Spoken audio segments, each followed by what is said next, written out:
Welcome to the Awakened Goddess Show, your source for inspiration, wisdom, and personal discovery. The place to learn from a diverse mix of mentors, metaphysical experts, spiritual leaders, and best-selling authors from around the world. I'm Angela Wilkinson, intuitive coach and founder of the Awakened Goddess Academy. Join me as I explore the minds of my masterful guests while they share powerful insights and easy-to-use tools you can start using right away. Now, let's tap into the energy of the Awakened Goddess and be enlightened by today's guest. Hey, I'm your host, Angela Wilkinson, and welcome to this episode of the Awakened Goddess Show. Mani Pureheart woke up on his 42nd birthday enlightened, seeing himself in the world through radically different eyes. At first, he thought he was going crazy, and for the first 6 months had constant tears of joy and a perpetual smile that can still often be seen today. Spirit came to him and told him he'd be blocked for a period of 1 year from reading anything or having any deep discussions of a spiritual nature because he was going to be taught directly by Spirit. After a year of studying with the Master, he was awakened at a level of development that few reach while incarnate, and have been blessed with great gifts of awareness, healing gifts, and many other abilities which he uses for the benefit of others. Today, Mani and I talk about his journey to enlightenment, 5 words that embody his teachings, plus during the extended video interview, he offers guidance as to what's on the horizon for me and how to fully trust Spirit. But before I talk with Mani, would you like to continue the conversation after the show? Join us in the VIP lounge on Facebook at facebook.com/groups/The Awakened Goddess. And I can't wait to see you there. Now let's talk to Mani. Well, welcome, Mani, to the Awakened Goddess Show. I am super excited to have you joining me today because, we met actually several years ago. I don't know how many years ago, but we've been crossing paths for many years at the Portland Body, Mind, Spirit Expo. And this last time I actually sat down at your booth and we really connected. And you know, I think we were both crying at some point. It's about time. Yeah. So. What took you so long? So, yay, I get to have you on the show and share you with all the viewers and listeners. So, welcome. Thank you. I'm very pleased to be here. Awesome.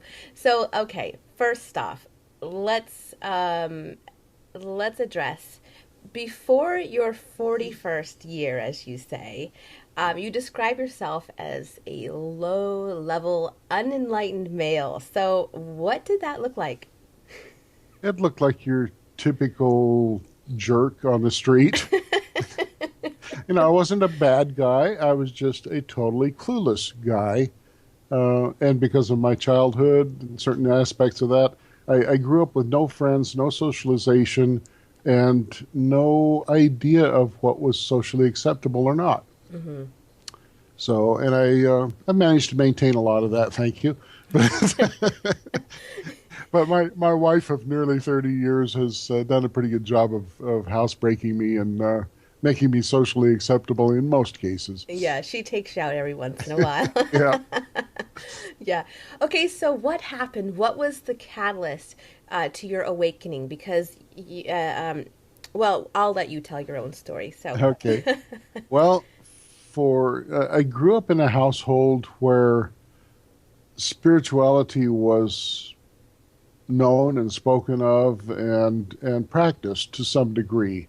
We used to sit around the card table when I was 10 or 12 years old, and my dad would do automatic writing, and he would channel this entity that would, by the way, do you love our clock? Yes, it's lovely. He would channel this entity that was extremely wise and would, if something was lost, they'd tell us where it was and so forth. And there's a belief system called Ekankar that you may or may not have heard of. And the man who introduced that to the world was a man by the name of Paul Twitchell. And Paul was a friend of Dad's. He used to come over to the house and he would stay for dinner, and he'd tell these incredible stories about how he'd been a merchant seaman and he'd broken his wrist 3 weeks out to sea. So he said, to quote him, I just moved my soul out of my lower arm so it didn't hurt. And then when we got to shore, then they fixed it. So anyway, this was kind of the parameters that I grew up in my household, but none of it really stuck. I was exposed to it, but that was it. I did know that I didn't want anything to do with organized religion. No, thank you. Yeah. When I was 25, I had the extremely good fortune of being killed in a car wreck. Oh my goodness. What was that like? Life changing, To say the least. but in the process of that experience, I traveled through the tunnel of light, or I got into the tunnel of light, and the moment that I got into the tunnel, I could see at the far end there was this portal. And the tunnel, of course, is far brighter than anything on our plane. The portal was blindingly bright, even in comparison to the tunnel. And I'm getting goosebumps. There was only one place I wanted to be, and that was on the other side of that portal. And instantly, I was stepping through that portal. This is still so emotional for me all these years later. I stepped through into a garden that I can only describe as being a garden beyond description. And in the instant that I stepped through, I knew so much. I knew that everything was made of light, and that light was love. All the flowers, all the birds, all the butterflies, all the soil itself, the air itself was all made of love. And when everything is made of light, there are no shadows. And in that instant, I realized that darkness in all of its forms only serves to give us the illusion of being separate from one another. And it's one of the teaching tools that we have. So that was real interesting. But fast forward to my 42nd birthday, actually.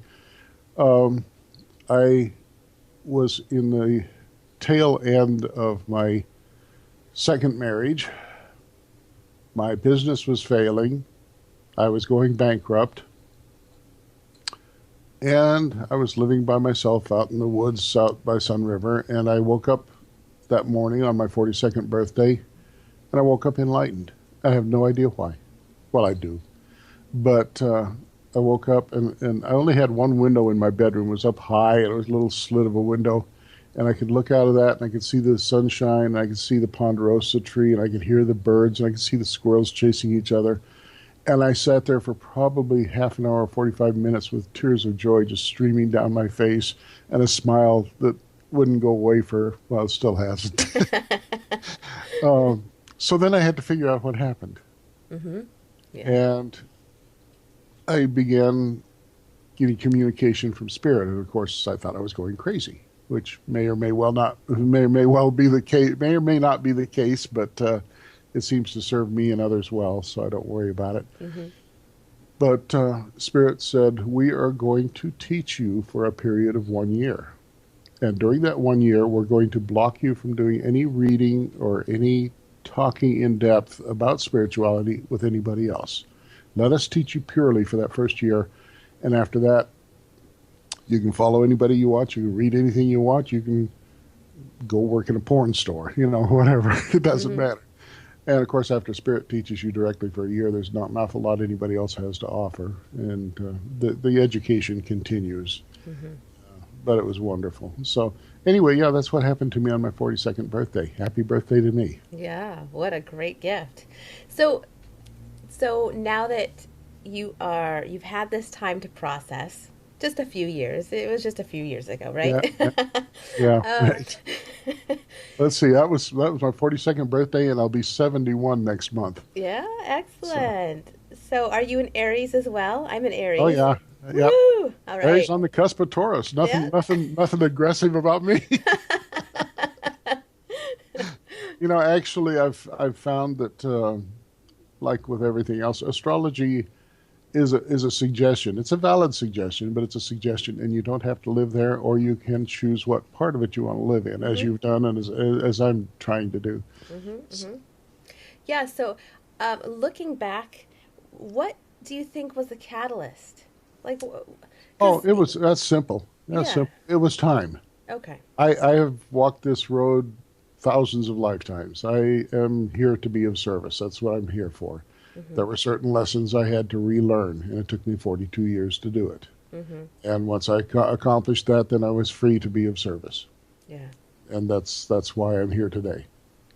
So that year that Spirit was teaching you directly, Yeah. what did that look like? What did it feel like? What was it? I mean, It was, they don't have any textbooks, no. but every day, and I try to teach the same way that I was taught, is just if somebody chooses to walk alongside of me, and I chose to walk alongside of Spirit, if somebody chooses to walk alongside of me when they're trying to do something, I will offer suggestions that might make it easier, and it's up to them what they do, what they don't do.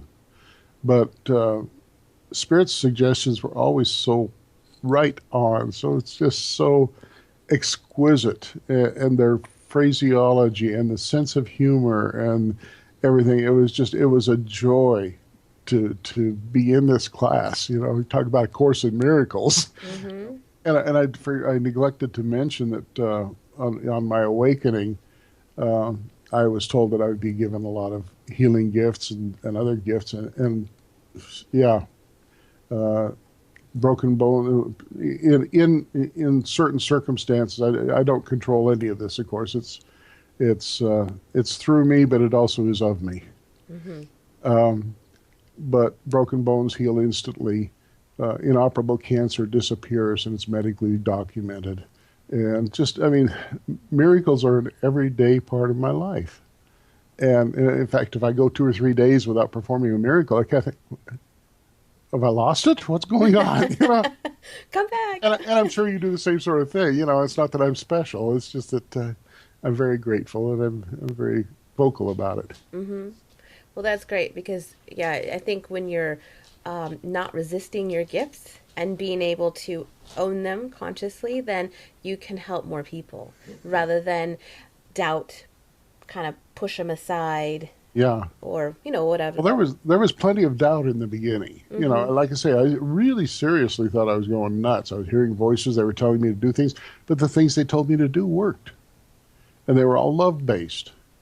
And they worked on people that didn't believe in them. And it's wonderful. Yeah, so how did you go through that process of learning to trust? Because initially, a lot of people, they have this intuition inside, but then they ignore it because it's like, that doesn't make sense. I'm not going to do that. Yeah. Well, I think I probably got the intense course. And for me, I designed and handmade jewelry most of my life as a way of making a living. And I had a store in Sun River, Oregon. And the pivotal moment for me, as far as trusting is concerned, there's 2 of them. I'll tell you the first one first. Imagine that. Anyway, I'd opened up my store. It was a Saturday morning in the summer, and of course the tourists were all over the place. And this young lady, probably about 30 years old, came in wearing roller skates and Daisy Dukes and a white T-shirt that was way too thin. You got the picture. And she walked in the door, and I looked at it, and I thought I was going to say, welcome to my humble establishment. And I opened my mouth, and I heard myself say, why are you so sad? Mm. Where'd that come from?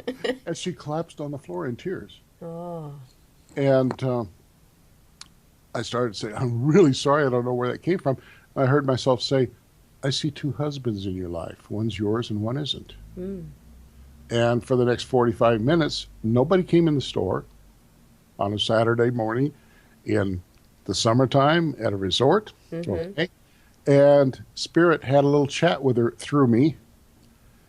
And she walked out the door. She was happy. She knew what she had to do. And she was bright and bouncy and beautiful and all that. The moment she walked out the door, I said, Spirit, here, now, we got to chat. I can't be doing this, This is not the way you greet a customer. And Spirit reminded me, is it not true that our souls know all possibilities and make the choices that serve us best? Mm-hmm.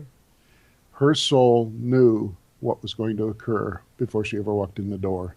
Your soul knew before you ever unlocked your door this morning. This was in divine order. So that stuck with me pretty well. And then years later, I was working up in Friday Harbor, Washington. And I had been there for about 3 or 4 days, and word was getting around. People were calling for appointments. And a woman called. She says, I'm 76 years old, and I have a medical issue. So she came, her appointment time came, and she walked in the door. And even though I had a pretty good idea, just pro forma, I said, what can I do for you? She says, I have bilateral inoperable lung cancer, and I was told you could fix it. I thought, no pressure here at all. No. And, in doing what I do, a lot of times, I'm going to sidetrack for a second and then come back to this. A lot of times people will come to me with back issues. Everybody's got back issues. And I have learned part of Spirit's teaching is that we are all one being. So rather than me invading your space to feel what's happening in your body, I allow what's happening in your portion of my body to be manifested in my portion of my body to the point where I can be aware of it. Mm-hmm. So people come to me with back issues, and I put my hands on their back, or now I don't even need to do that anymore. And I will feel in my body what needs to be repaired in theirs or adjusted in theirs. And then I will make those adjustments. And there's no way to describe how that happens. It just happens. Sure. And it works on them. So I fix me to fix them. So this woman comes in, and I had just been bragging that morning how I trusted Spirit 1,000%. That there was nothing Spirit could ask me to do that I wouldn't do. Spirit says, take her cancer into your lungs. Whew, yeah, wow. You got it. And for just, it makes me tear up, just for a split second, there was rebellion. Mm-hmm. And I thought, I've already died 5 times. One I told you about was only the first one. Now, I've already died 5 times. What's the worst that could happen? What's the best that could happen? Same thing. Doesn't matter. So I allowed her cancer to manifest in me. And immediately it was like these clutching hands in my lungs. And I went internal and upstairs. And it took me about 45 seconds. And I can't describe what I did. All I did was I made it so that the cancer was no longer there. As though it had never happened, I guess is a better way of putting it. And believe me, I got every single cell because it was in here. Mm-hmm. And I came back to the here and the now, and I said, I'm supposed to tell you to take a deep breath. And she took a deep breath, and she began crying. She says, I have not been able to take a deep breath for months, and I've not been able to cry since they first told me I had cancer. So she left, and about 3 days later, I started my way home. About 3 days later, I got home. There was a message on my phone. She'd been to the doctor that morning, and they had done x-rays of her lungs, and they were totally clear. Mm. I've not kept touch with her. I don't know what the ultimate thing was, but I've had several cases where I've worked with cancer where it's just totally disappeared. So it's fun. Yeah. And I can feel that for you that it's you take it very close to heart. Oh, absolutely. Everything I tell you is what Spirit has taught me in one form or another. Mm-hmm. All beings are one, and that one being is the divinity. So that means that you are the divinity and I am the divinity, but we are not all of the divinity. But if we don't claim our divine status, we cannot act in a divine manner. Mm-hmm. That is what I started to tell you, but that's what I wound up telling you. Sorry about that. That happens a lot. You get on this, you make one statement and it branches here and it branches here, and you follow this branch, and then you forget where anyway. But that's the point. That's the point of the journey, is you think you're going to start out at an end destination that you think that you're going to end up, and then Spirit has another idea for you. There's another more important Spirit message. It's a better idea. Yeah. Yeah. Yeah. And so let's talk about balancing spirit world, right? Yeah. And living through, or allowing Spirit to lead you. Okay. And then there's you have a choice. Well, but then there's the reality that I'll put that in quotes. Yeah, The reality that we think we're living in, yeah, that there's say competition, there's striving for power. I mean, there's all sorts of people are looking to achieve different things, and but there's this perception that we are separate. I think it yeah. comes back to that. So yeah, how do we step more into that that divine flow and allowing and being led by spirit and really kind of, I kind of think of it as walking in a tunnel, dark tunnel with a little flashlight. That's something I've been feeling lately Okay. around a particular project. And it's like, how do you, when the ground feels unsteady and you have no clue where you're going, but you're following that inner guidance and but then there's the other part of you that's like, I don't know what the F I'm doing. Yeah, yeah. Well, let me. I'm going to give you a two-part answer again. Okay. Okay, you're talking about you walking down the tunnel with your flashlight. Mm-hmm. When I was first awakened, I was my first vision ever. I saw this English greatsword, the swords that are like 4 feet long, lay on the ground. And then it was turned up on edge. And I was reduced in size and I was placed right past the hilt where the blade sharpens. And I was told that if I wanted to perform my task in this lifetime, I needed to walk that edge. Wow. Ooh. And yeah, and so for the first 2 or 3 days, I would revisit that vision over and over and over again to see how I was doing. And by about the third day, I realized I'd developed grooves in the bottom of my feet that made it a little easier. And as I got further and further down that broadsword, that razor sharp edge broadened and broadened and broadened and broadened. And finally, I realized that it had become a meadow, a giant meadow. And if I wanted to, I could turn right or left and I could walk over the edge. Mm-hmm. But by walking the straight and talk about the straight and narrow, by walking the straight and narrow single-mindedly, I increased the scope of the straight and narrow by decreasing my desire to veer away from it. Mm-hmm. Mm-hmm. So anyway, that was the first part. Second part, you're talking about how you learn to trust. And you just stepped right into one of my favorite teachings. Good. In that first year, Spirit would tell me to do weird things, like hover my hand over the blisters on my son's arm and take my hand away 30 seconds later without touching him, and his blisters were totally gone.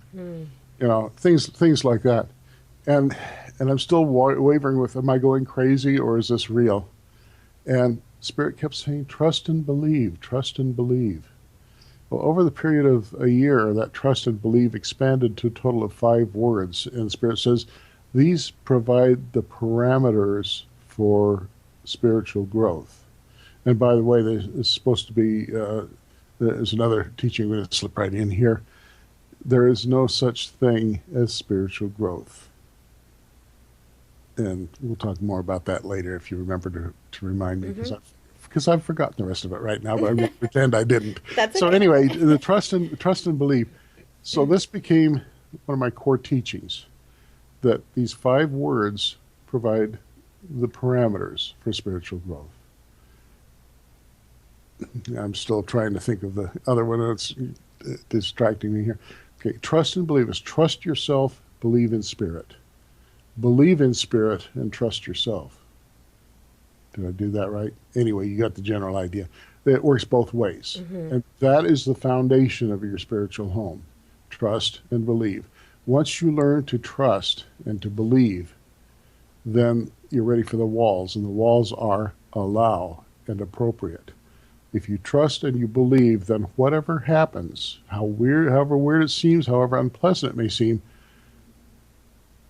that is in divine order. Mm-hmm.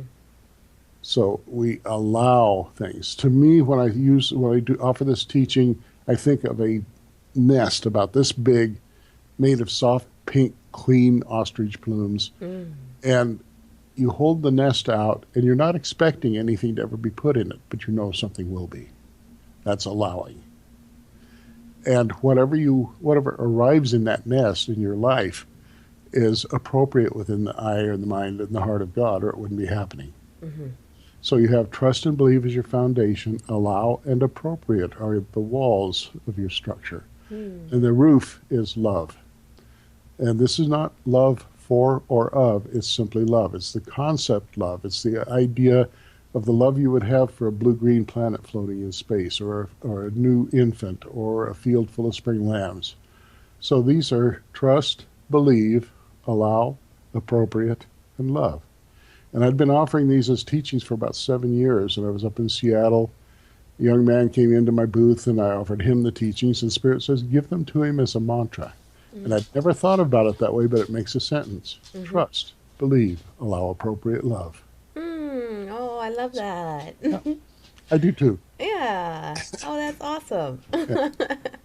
Yeah, Yeah, you get little surprises like that and it's like those little surprises are what really affirms that you're on the right path.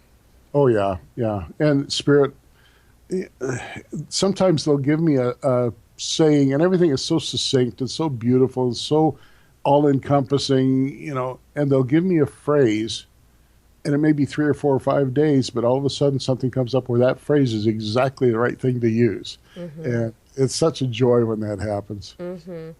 Yeah. Like you say, you live in just everyday miracles. Yeah. Yeah. Cool. Hey, all you got to do is look at my face and you see the joy. Oh, yeah. Just from getting to be who I am. Yes. There's nothing better. That's definitely and I know that people that are watching this, they can feel that through the video, and when you're in person with you, I mean, yeah, you just radiate this joy Shucks, ma'am. love and yeah. Well, I truly believe, and I've stated on many occasions, that the only reason that I appear to be different from others is my capacity for love. Mm-hmm. Because love does indeed conquer all.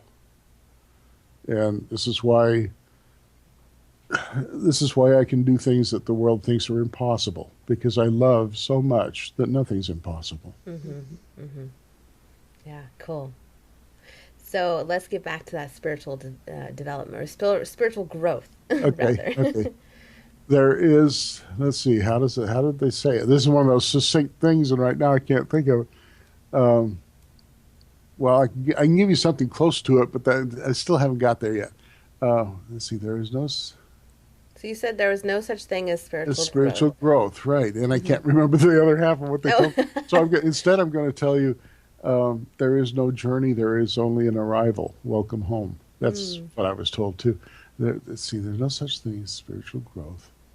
This is what I find. This is what I find is that, like, when I'm allowing energy source to just flow through me, that, my ability to remember things, it's like I'm so in the moment that my memory is kind of well, shot. and obviously I'm not supposed to share that right this second, or it would be happening. So no. So I'm not worried about it, but doggone it, my human mind is going, That's okay. Shut up. That's okay. Okay, so I want to see if we can play and have you do some reading for me and see what comes up. Oh boy. I'll put myself on the hot seat. Yes.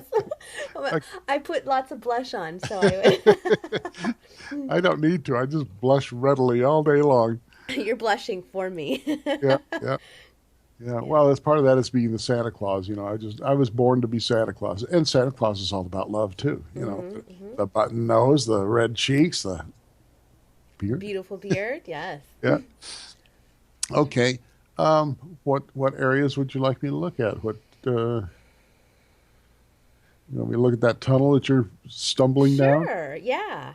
Okay. That'd be awesome. Let's see what I can find here. It'll take me just a second to tune in and. Well, first thing I see is that you're dragging some old fears along with you. Dang Uh, it. and I'm seeing you walking along the bottom of the cave with your flashlight, and this is like a long, thick, heavy shadow. You're dragging along. Take a step, drag the fear. Take a step, drag the fear. Um, Yeah. I'm supposed to ask you to consider a very unique solution. Oh, okay. Cut loose the fear. Yeah, that I would. I'm all for that. Okay, well, go ahead. Okay. um, yeah, if okay, can I tell you another story as part of your answer? Yes. Oh, Okay. please. Yes.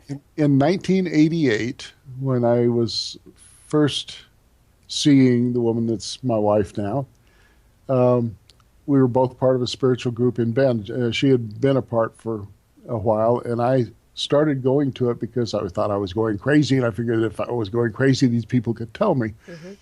Well, anyway, somebody in the group was a tour guide or had a travel business, and they were also spiritual and so forth. They arranged for a 10-day trip to Peru. Mm. Sounds good to me. Of course, I was in the middle of a failing marriage and a failing business and, you know, had no money. Spirit says, don't worry about it. You're going. I said, okay, if I'm going, you're paying for it. That's Yeah, right. well, Yeah. Only and fair. about a week before, the Sun River Police Department had approached me. Somebody had stayed there for about a month and hadn't paid their bill and was trying to skip out. So they confiscated everything he had and were processing the charges and so forth. But among the things that he had was a magnificent collection of crystals. Mm. There was a single quartz crystal that was flawless, 3 pounds. And I said, I'll give you, what did I say? I'll give you $500 for this right now. They said, no, we can't do that. We have to run an auction. Mm-hmm. Spirit says, at the time that they told me I was going to Peru and you're paying for it, they said, yes, we're going to do it. And this is how we're going to do it. You're going to buy that crystal for $50 and you'll sell it for $1,500, Mm-hmm. which is exactly as much as the trip cost. So the police department set up this auction, and they had one of the bigger rooms there at Sun River and had chairs for like 150 people, and they had catering, and they had armed guards. Oh gosh. And they announced, they advertised it in the newspaper and on the radio and so forth. So I showed up, and I had $500 in my hand, and even though Spirit had told me it was only going to be 50. And I showed up, and I sat, and I waited, and I waited, and I waited, and it was supposed to start at 10 o'clock, and it was like 10:45, and it still hadn't started, and only one other bidder had showed up. Oh my God.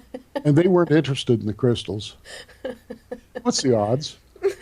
So anyway, they said they talked amongst themselves and made a phone call and said, well, by law, we have to have the auction because it was advertised. And they said, okay, we'll start out with this. And it was a fitted case, aluminum case with 11 giant, big, wonderful crystals in it. And they said, we're going to start the bidding at $500. And I said, I'll bid $50 because that's what Spirit told me I could buy it for. And they said, but you offered 500 earlier. I said, that was earlier. This is now. That's right. $50. And they looked at each other and said, we have to sell it to you. So long story short, I took that crystal and put it in my jewelry store. And a guy came in, fell in love with it, laid out 15 $100 bills at 10 minutes to 5 on the last day that I could pay for the trip to Peru. The travel agent was right above me in the same mall. I locked my doors, ran up the stairs, laid out $1,500, said, I'm going to Peru. All right. I love that. Yeah, so that's that story. There's a lot more to it, but our time is limited. So Yeah. even though we're not. That's right. That's right. Yeah. Well, so why does Spirit wait until the 11th hour? I think it's a matter of faith. The teacher is always silent during the exam. Mm-hmm. I told you this was going to happen, and this is going to happen. Mm-hmm. When I'll tell you the rest of the story. Uh, Before I left for Peru, I was given several visions and a couple of knowingnesses. And one of the visions was that it would be standing on ruins, looking over ruins at a blood red sun and a blood red sky. Later on at Machu Picchu, because our guide recognized that I was a curandero and had me fix his wife's breast cancer for her, he arranged with the guards at Machu Picchu that we could get in early, that I could stand barefoot on the hitching post of the sun at the Temple of the Sun at Machu Picchu at sunrise. Nice. Yeah. So, and there was my blood red. And the Amazon had been on fire for 3 weeks. So, it's blood red sun and a blood red sky, standing on the hitching post of the sun, looking over the walls of the ruins. Wow. Yeah. So, and there were lots of other things. Healing his wife, that was one of the things that I was given as a knowingness, that I would do a healing that would be literally bringing somebody back from the dead. Mm-hmm. Mm-hmm. Anyway. Yeah.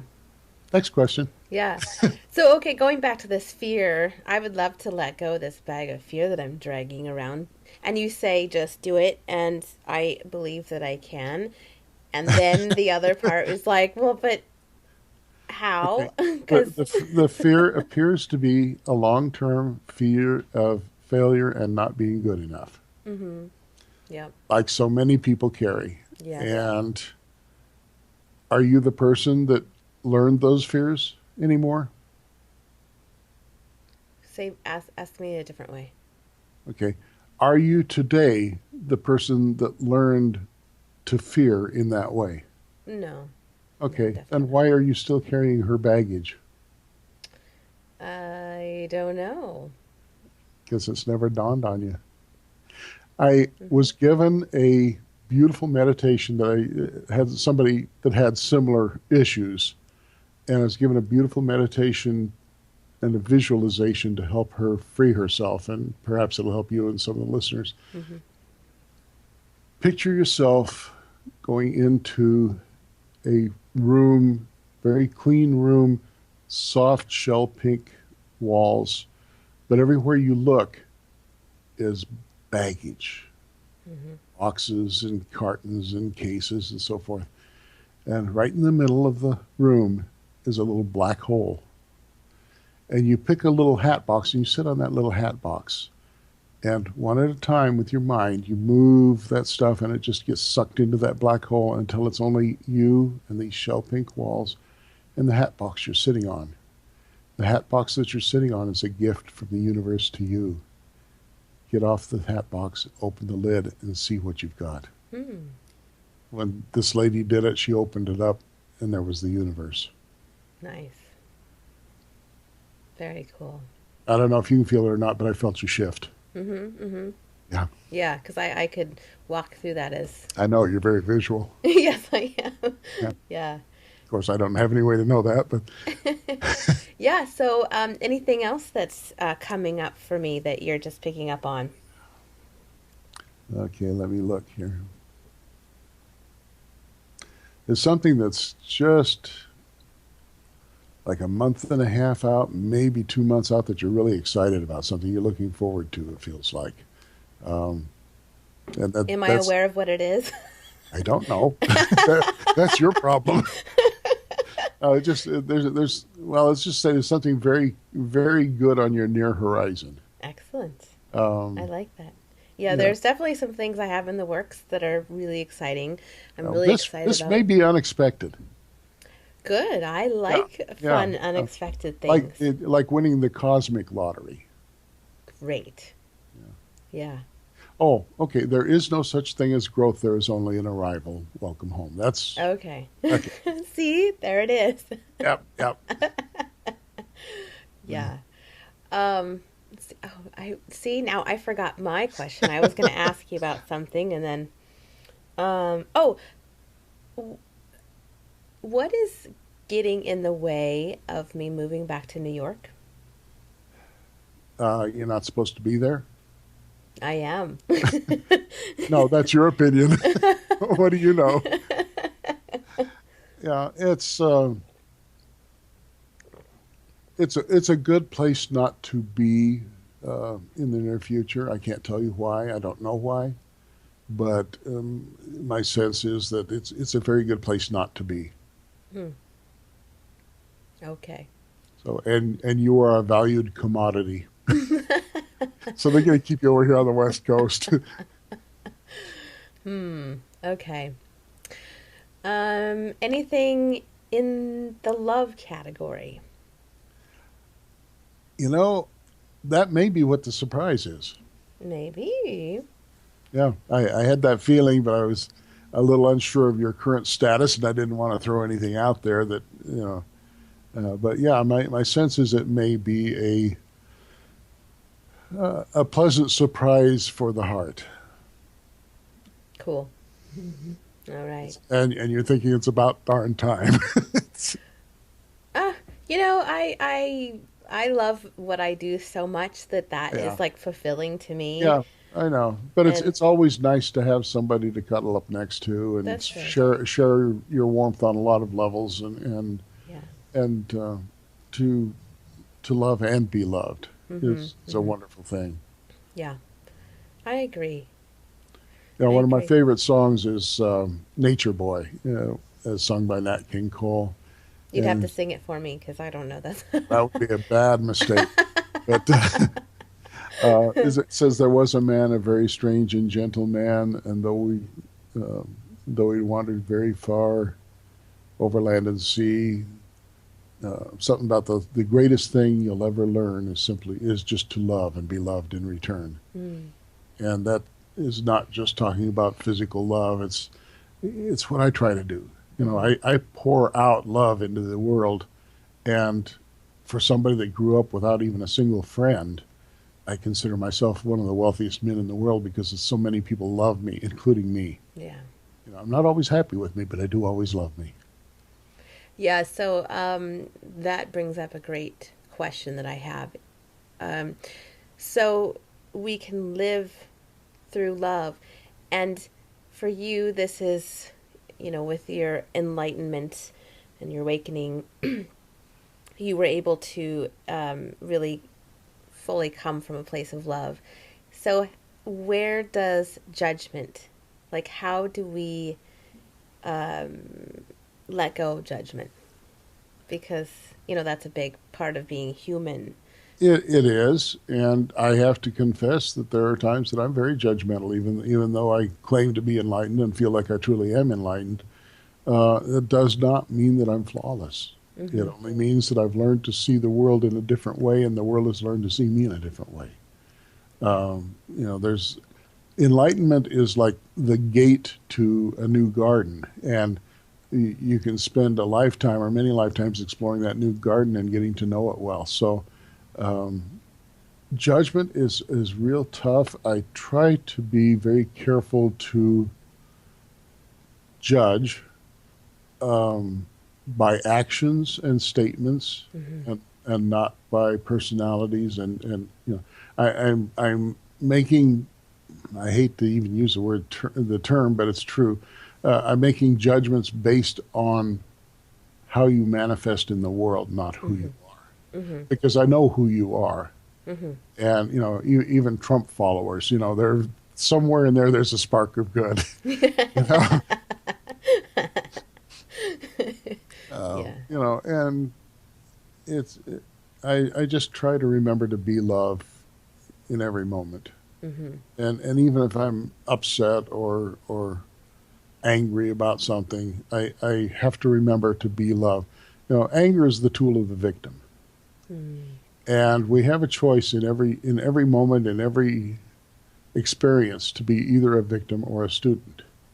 And the only difference between the two is attitude. The victim says, "Oh, why is this happening to me?" And Yeah. the student says, "Oh, why is this happening to me?" That's the only difference.